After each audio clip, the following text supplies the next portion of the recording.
Hello, welcome to the Horror of It All Movie Podcast, video edition. This time I'm finally doing my top 10 favorite horror movies of 1986. Anybody that is new to the channel or this is your first video, I have top 10s from every year up till 1986 in the 80s because I'm doing a top 10 for each year in the 1980s. So I've done 80, 81, 82, 83, 84, 85. Now, I'm finally doing 86. It's taken me a little bit. I have had videos in between, but I'm finally able to do the video. So I guess I'm just going to dive right into it. I have some honorable mentions, as I usually do, but I did narrow it down to a top 10. Number 10. Critters. I don't know.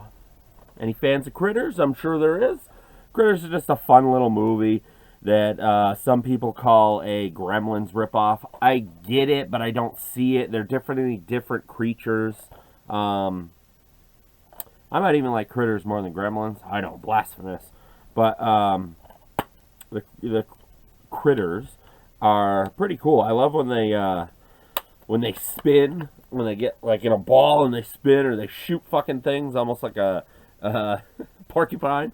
But yeah, basically it's about these critters that come to this small town and wreak havoc.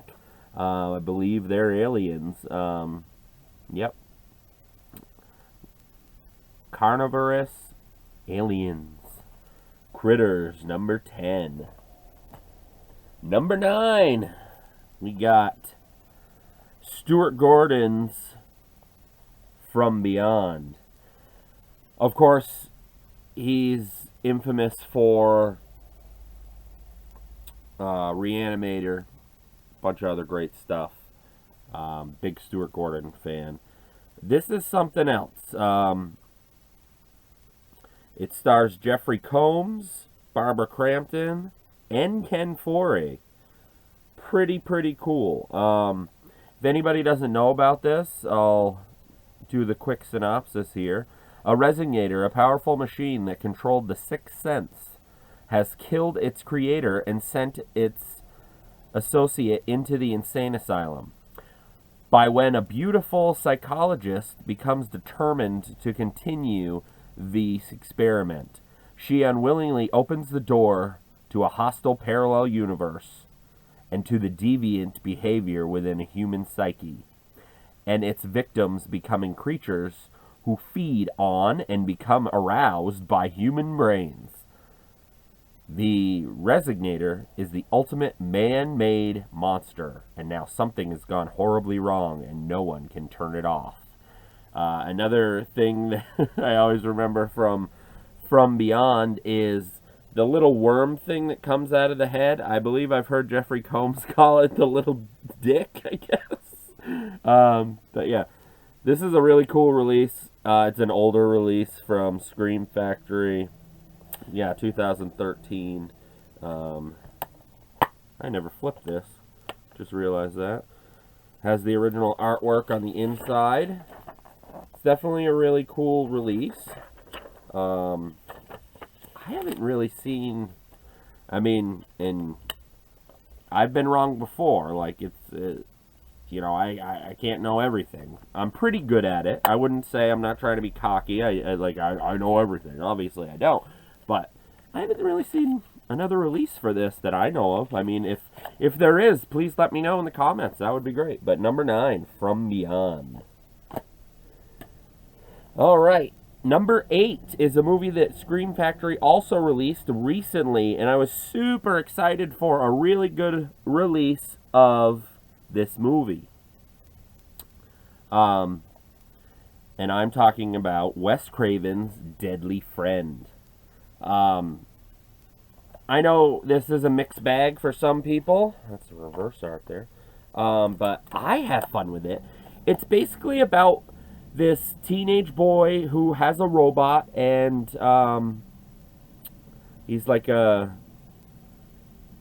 super into that type of stuff. And then there's a girl that moves in next door, And unfortunately, she has an abusive father, and she ends up getting, what happens? He ends up hurting her really bad to the point where she ends up dying. Like, but she fell kind of thing. Um, but then the boy next door there, I can't remember his name. I'm blanking.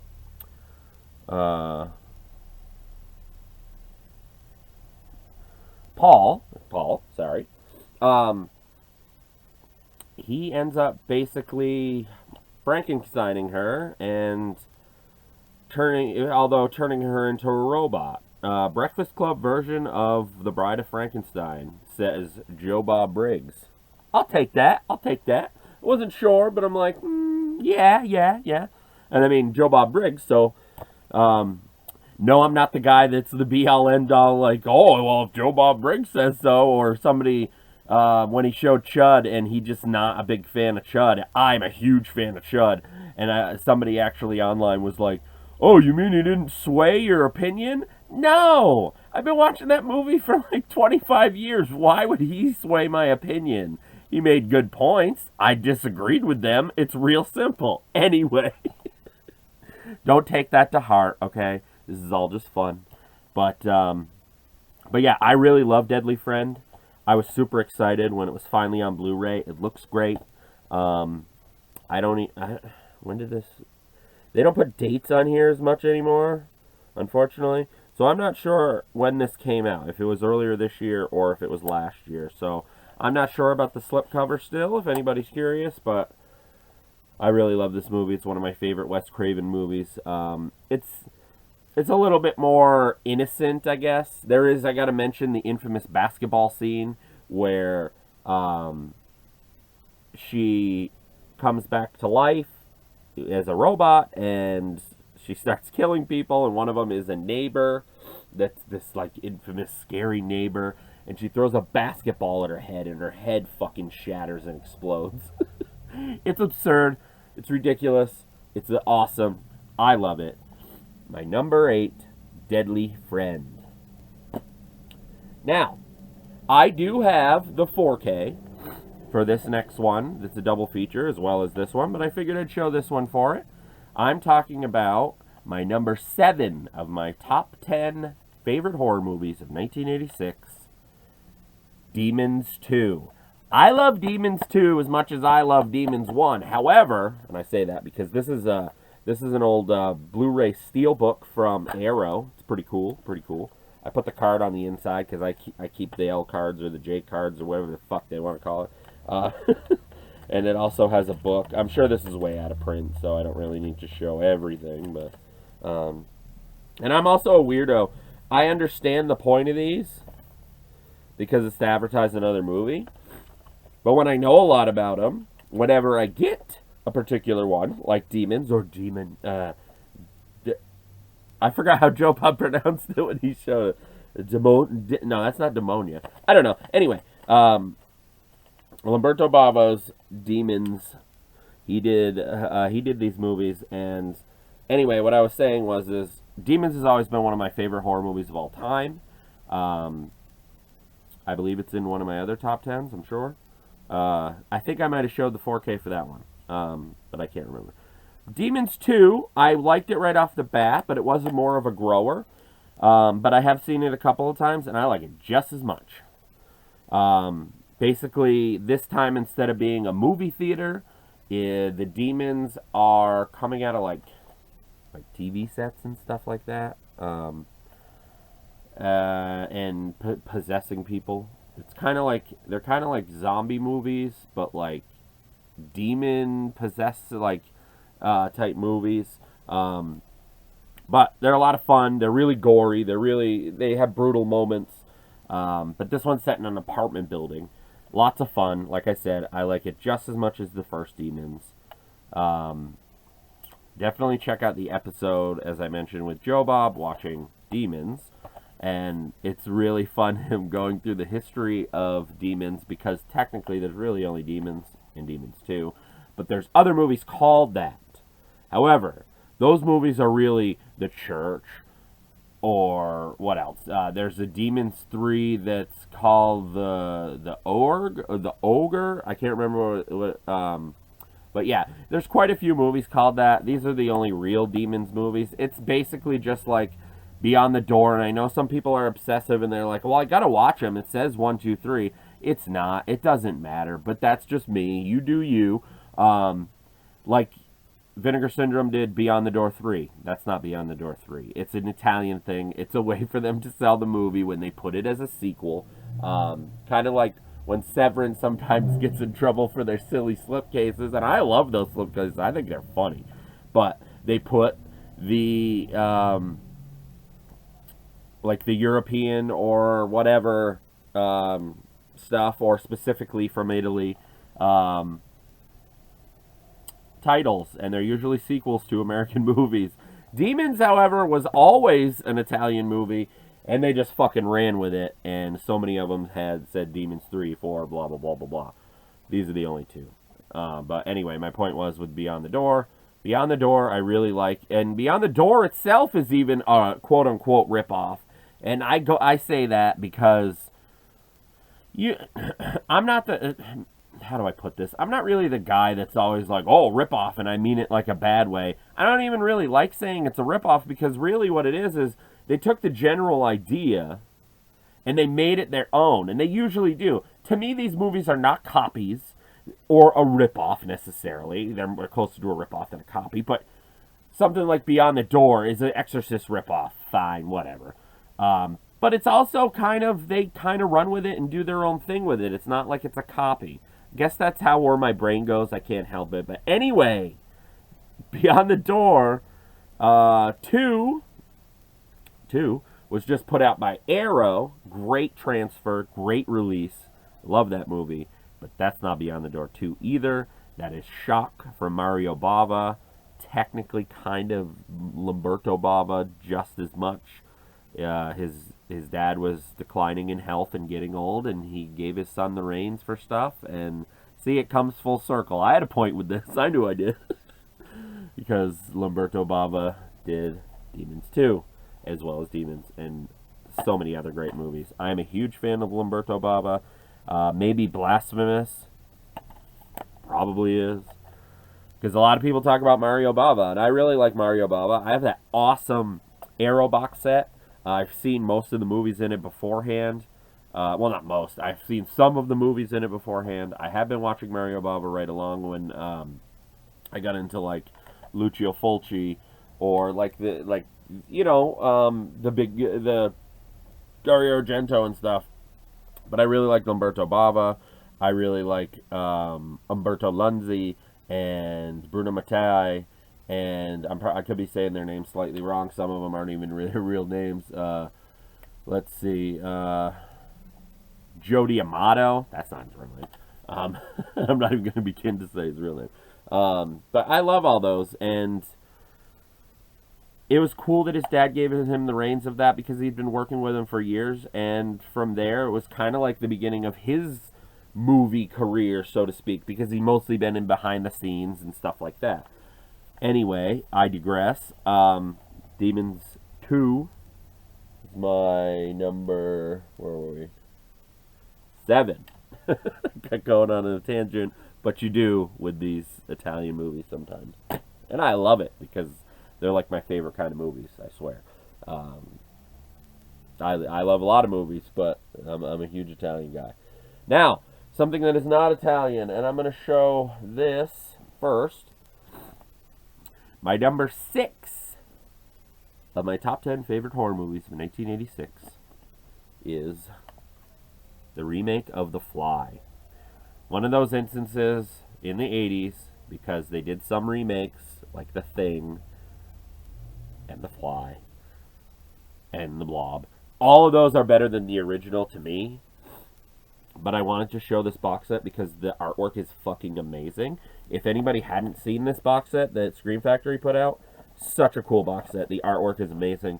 It comes with the 3 original ones from, what are they, the 60s, I think? I think the first one's 58, yeah. But yeah, that's the original one. I love old movies too, but I'm definitely as you know, 1980s is my favorite year. That's why I wanted to do this in the first place. The Fly is a David Cronenberg, disgusting body horror movie that is fucking fascinating, and I think it's probably my favorite,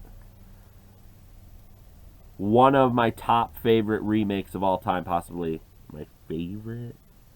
I'm not sure. I've never went down that hole like I did with this list. But if you don't know, it's basically about this guy who is a scientist, and he creates this machine to like teleport, basically, and like a transportation, maybe not teleport, but kind of a transportation machine, like to go from one to the other. And he starts it with like a monkey. It goes terribly wrong. I get at one point it was like Inside Out, I think, if I'm thinking of the monkey. There might be another thing that did that, but I think it was the monkey. Then he decided he was going to do it, but a fucking housefly got in there, and they spliced DNA, and he just gradually turns into this grotesque human fly. Gina Davis is in it as well. It's great. I'm sure a lot of you have probably seen this. If you haven't, I can't recommend this any higher. Like, one of the greatest movies of all time, especially if you can handle body horror and on the bit of the disgusting side. This is one exception where I'm okay with that, because it's for the story. It makes sense. The effects are fucking amazing. And it's David fucking Cronenberg. Of course it is. I'm a huge David Cronenberg guy, and this is one of my favorite movies of his. But yeah, this box set's great. But yeah, the Fly is great. There's some great special features on here, and yeah, highly recommend it. Anyway, where I was going, the disgusting thing, like on the disgusting side of, say, fucking Human Centipede, not for me. That's disgusting for the sake of fucking disgusting, okay? I'm not angry about it. I know I just sounded like annoyed or whatever. It's just gross. Gross isn't horror to me, just as gross isn't really funny to me. I am that guy. Granted, I do like Jackass, and I do think that's funny. Some of the grosser stuff, not quite so much. Anyway, I digress again. The Fly, my number 7. Is it 7? I forgot already. My number 6 of my top 10 favorite horror movies of all time, The Fly. If you haven't seen it, please check it out. I highly recommend it. The sequel, in my opinion, is even pretty good. With Eric Stoltz, it's their son. Spoiler alert that they have a son. But yeah. All right, now we are into my top 5 favorite horror movies of 1986. And I'm talking about Night of the Creeps. One of the greatest, funnest movies of all time. Highly quotable. Stars Tom Atkins as Detective Cameron. It's just great. I mean, Jason Lively's in it. He's great in it. It's directed by Fred Decker. Yeah, it's just fun. It's another one that's basically alien-esque. Like these aliens come to Earth, and there's like these worm-like things that get into people, and they turn into zombies, but not what you would expect as your typical zombie. Good news is your dates are here. The bad news is they're dead. That's right on the cover. But Tom Atkins has so many great lines. Like every time he picks up a phone, he's like, "Thrill me." It could go on all day. If you haven't seen this and you just want to watch a fun horror movie, it's not scary or anything. It's just fun.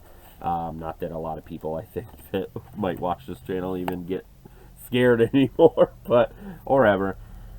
My number 5 of my top 10 favorite horror movies of all time, Night of the Creeps. Tons of special features. Check that out. I don't think you can get the slipcover anymore, but it's great. Bloody Disgusting says, a fantastic horror movie. There's so much to love about Night of the Creeps that I have no idea where to begin, and that's kind of where I'm at right now. I gave you the gist of it. So great. I could do a whole video about this. Maybe I'll do a podcast about Night of the Creeps. That would be cool. I'm not saying I am, but that would be cool. Maybe I'll talk to Adam about it. I think he'd have fun with it. But yeah, Night of the Creeps. Getting down there. Number 4.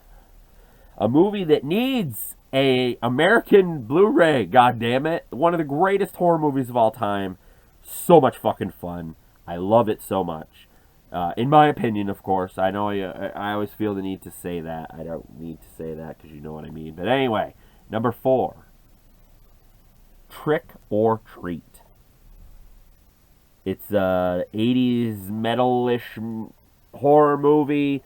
Basically just about this guy, it's Sammy Kerr, who this guy Eddie is obsessed with, his music, and then he finds out that he dies, and he goes to this radio host who happens to be Gene Simmons, and Gene Simmons gives him a, what is it called? It's not a demo, but it's like that, and it's like a pre-copy. I can't think of the name of it. Somebody fill me in if you can down in the comments. But anyway, he gives him this record, and he's like, "Wow, this is heavy." He's like, "Yeah, this is fill in the blank because I can't think of the word."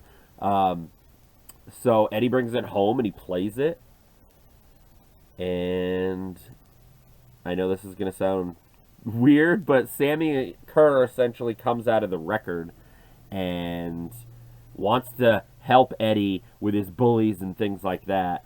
But in the end, he's just basically killing everybody.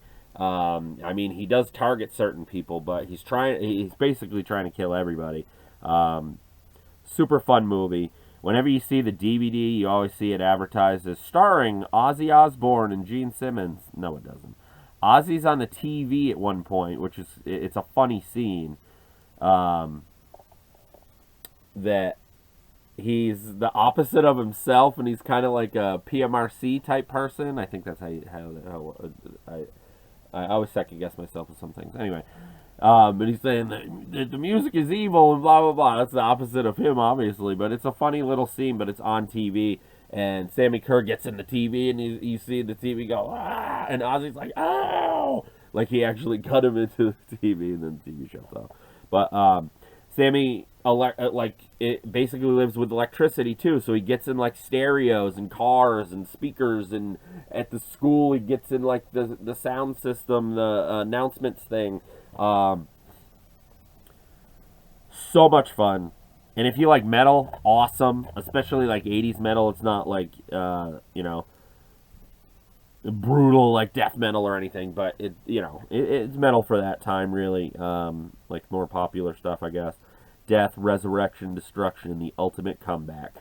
Trick or fucking treat. Somebody put this out. I'm sure it has to do with rights. This, if you were curious, because it is a Blu-ray, it's Region B, and it's a German version.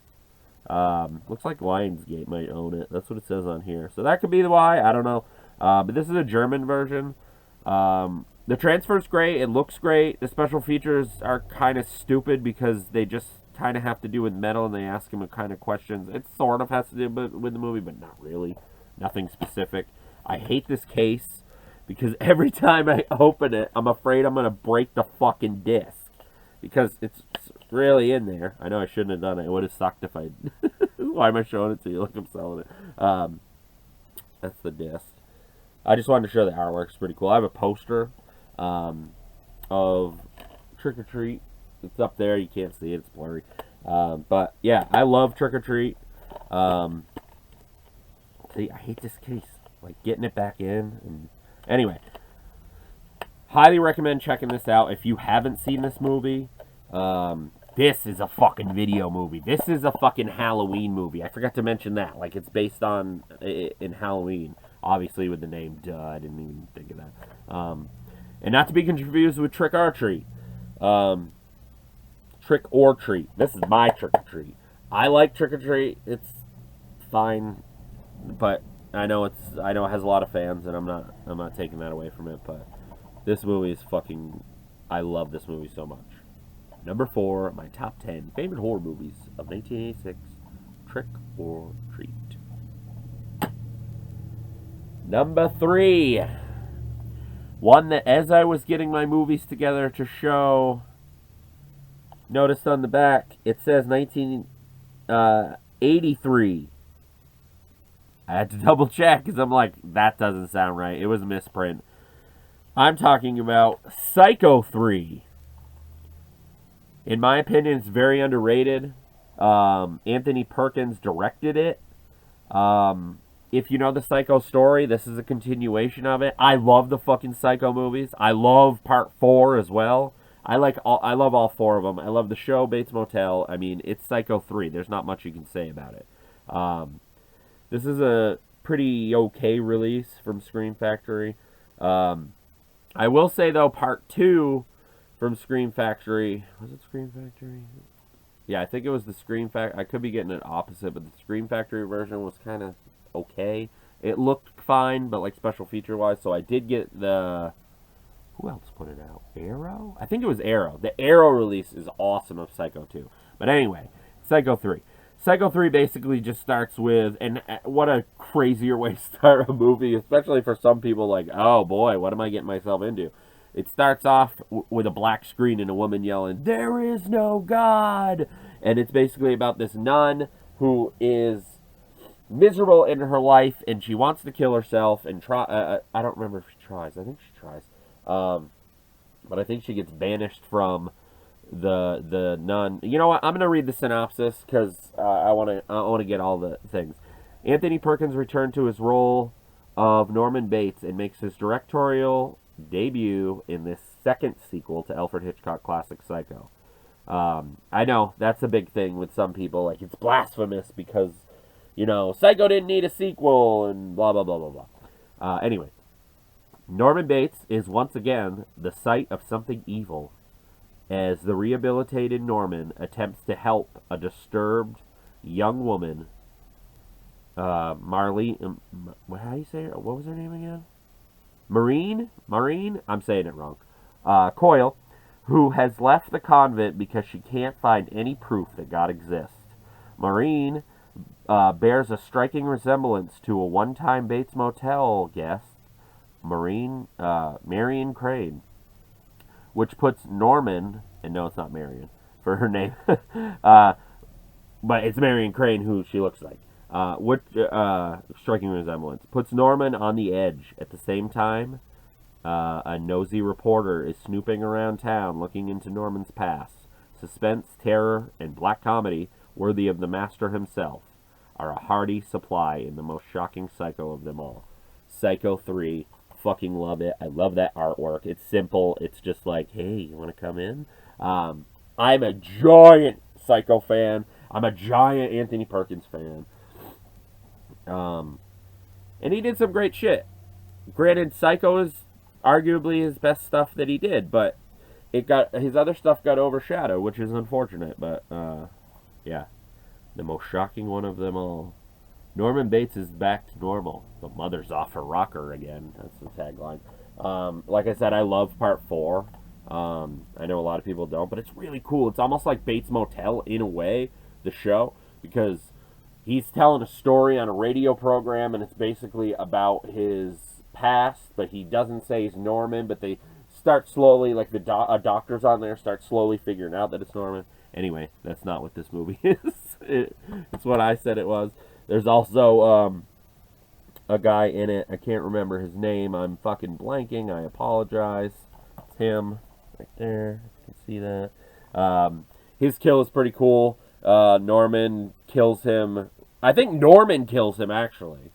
Like, that's one of the kills that it's Norman, but I could be wrong. Don't quote me, but I think so. With his guitar. So it's pretty cool. But yeah, Psycho 3. Love it. My number 2, and then I'm going to go through some honorable mentions, and then I'm going to go to my number 1, and then we're going to call it a video or a podcast or whatever the fuck it's called. My number 2 is a number 2, and I'm talking about the infamous Texas Chainsaw Massacre Part 2. Yes, this one's signed. That's signed by Joel Robinson, who did the art. And this is awesome. This is the Arrow version. Both of these versions are great. They both have their own special features. Texas Chainsaw Massacre 2, in a gist, is, if you don't know, or some people that are like kind of push it off, that just like Texas Chainsaw didn't need a sequel, blah, blah, blah. Completely different feel, completely different monster. It's more of a comedy, but also very graphic horror. I love Texas Chainsaw Massacre 2. I love the deleted scene with Joe Bob where he's kind of trying to rate, like, oh, this is the blah, blah, blah. That's on both of these, I believe. But yeah, Bill Johnson, who played Leatherface, signed that. Granted, he did. I don't think he. I'm not going to go into that. But yeah, he played Leatherface in the movie as well as other people did, but he was the one known for it. Bill Moseley signed it. He even wrote Chop Chop. Lick my plate, you dog dick. Music is my life. This is another one that's quotable for years, especially because of Bill Moseley. And the amazing Caroline Williams, who that scene when Leatherface comes in to the radio station with his chainsaw and kind of memes him fucking her with his chainsaw, or fucking her. They live on fear. They live on fear. Man. And Chop Top and throwing the records. Music is my life. I can't remember what else he says there. I'm going to kick myself. But there's so many great lines. Burn her like a rat. Burn her like a rat. Burn her like a rat, rat, rat. You dented my plate, you dog dick Leatherface. You dented my plate. Oh my god, there's just so many great lines. If you know the story, great. It's Texas Chainsaw Massacre 2. So much fucking fun. And I gotta mention Dennis Hopper's character in the movie. He comes back as, who is he, the brother? Oh my god, I can't remember. I think he's the brother of. Is it the brother? Anyway. Sorry, I'm blanking for some reason, but I think he was the brother of. Oh, what the fuck is his name? The one in the wheelchair in the first one. I can't believe I can't remember his name because they say it a lot because he's like an annoying character. So, I'm guessing Sally might be related. It must be related to. But anyway, yeah. Such a fun movie.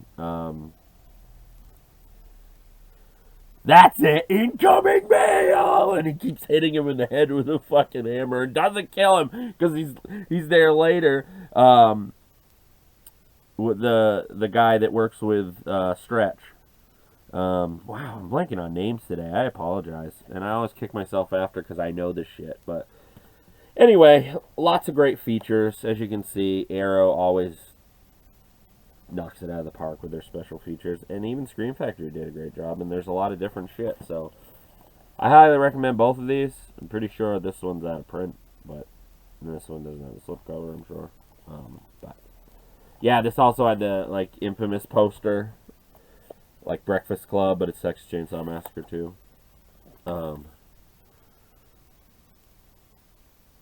Just it's Texas Chainsaw Massacre 2. I mean, what else? What else can I say about it?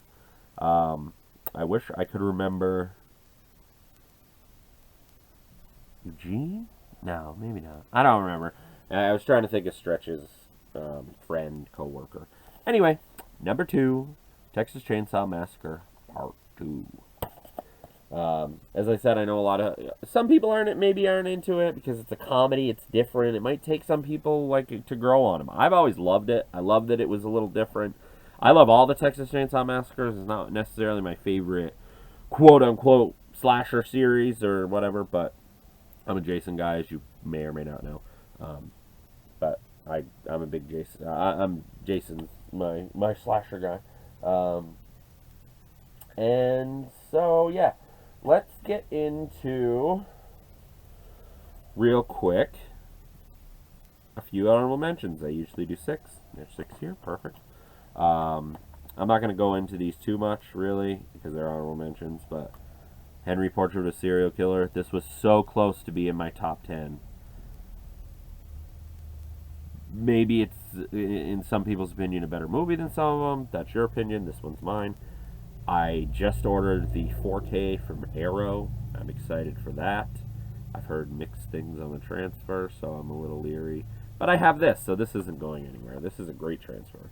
This is the 30th anniversary, and it comes with a book with Stephen Thrower. I mean, come on. And it's fucking Henry. If you don't know anything about Henry, Portrait of a Serial Killer, it's basically about Henry Lee, the actual serial killer, Henry Lee Lucas, and a take on that. And it's unsettling. It's dirty. It's one of those cliche things like you want to take a shower after. But yeah, Poltergeist 2. I'm a huge fan of the sequels. Poltergeist 2 is great. This is a Scream Factory release. Yeah. Monster Dog. This is directed by Clyde Anderson. It's Claudio Picasso. And I don't even know if that's his real name. Honestly, I can't remember. But yeah, this is a fun movie. It's really weird to see Alice Cooper dubbed because he stars in it as a music star or whatever. But it's very Italian. I have a lot of fun with it. I don't know if you can still get this release. It was put out by Kino. Maybe you can. It has a reverse that's not... Yeah, it's different. But I really like Monster Dog. I have a lot of fun with it. Other than the thing about not having Alice Cooper's voice, because I'm a giant Alice Cooper fan. I had every one of his albums. Anyway, yeah. Stephen King's Maximum Overdrive.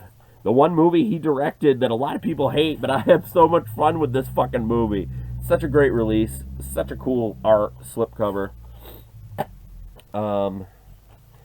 This, I keep forgetting, not forgetting, but spacing, like, I need to upgrade this fucking thing, you know?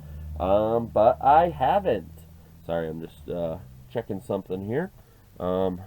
Anyway, I'll get through this. Anyway, this needs to be upgraded. I can get it from Vestron, who put this out, but I haven't yet. Slaughter High. This is a super old Arrow DVD from the beginning of them. I have a lot of their older stuff. I love their older stuff. I love their older books. I love the Blu-rays with the windows. Lots of fun. And then the other one is kind of like original art, except it says Jolly Killer. I'm not too keen, as much as I'm not going to give anything away if you haven't seen Slaughter High. It's a fun slasher. I'm kind of mixed on the ending, but I'll just leave it at that. Slaughter High. And my last honorable mention, which is also an amazing box set from Arrow, House. House is fun. I love House. I have the Arrow UK version that has all 4 of them in an awesome book. I know the one in America only had... Whoops, I just realized those are flipped around. Only had the first 2, but House, it's a lot of fun. I introduced it to my son a long time ago when he was younger, and he really liked it. Also, I wanted to mention, when I said Critters, I have the Critters box set as well. Love these movies. Part 3, I know, weirdly, is probably my favorite one. I'm a weirdo. Anyway, my number 1, which most people probably figured...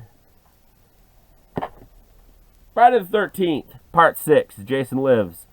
It's Jason Lives. How much can you say about it? I love Jason Lives. It's one of my top favorite ones. If you want to hear my ranking, as well as my wife's ranking, we do a podcast on this channel of our ranking of the Friday the 13th franchise. Part 6 is a lot of fun. Alice Cooper has one of his greatest songs on it. As I just said, I'm a giant Alice Cooper fan. Have all of his albums, blah, blah, blah. He's back. One of his greatest songs. I wish he played it live more, but he has played it. Basically, this is the end of the Tommy Jarvis trilogy. It's dubbed trilogy. Tom Atkins might be my favorite Tommy, but I mean, I like all of them. I love 5 and I love 4. But Part 6 is a lot of fun.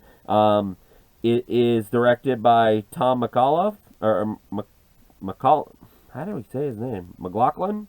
Something like that. I can't remember. But he has all these little like nods to like classic horror that are throughout it. I'm not going to point out any. If anybody's seen it and not picked up on that, it's a lot of fun to find it. But yeah, Friday the 13th, Part 6, Jason Lives. My number one favorite horror movie of 1986. Whew, I finally got through this. As you know, like I said, I'm a Jason guy, and Jason, I love. This is the best thing that they've released for Friday the 13th. The only thing it could be missing is the ridiculously long documentary in a great way, because they go into each fucking movie for like 45 minutes or more. Amazing art. I love this art. I love the poster. I framed it. There's 2 posters. I didn't flame Joel's poster yet. I still have that. That one's just for the first one. But yeah, this is the box set. Part 6 can go back in its home, because I took it out for this. So yeah. Anyway, that was a long-winded video. Lots of information. Lots of fucking me not remembering shit. But it happens. I kind of wing these things to just have fun with it. Anyway, look for more of my videos coming up. I'm glad I finally got this. I still got 87, 88, and 89 to go, and I'm going to be doing probably more of these. I might not do the same thing throughout the whole years, but I'll probably do some in the 90s, like maybe a top 10 of 90s horror, maybe 20, or maybe I'll end up realizing maybe there is enough to do this. I don't think so. Maybe a top 5, because don't get me wrong, there's a lot of great shit in the 90s, but the 80s is my decade. I love the 70s. I love old horror too, so I might even do like a top 10, 15, 20 of classic horror. That would be fun. This is me just spitballing. I'm not saying I'm doing all this.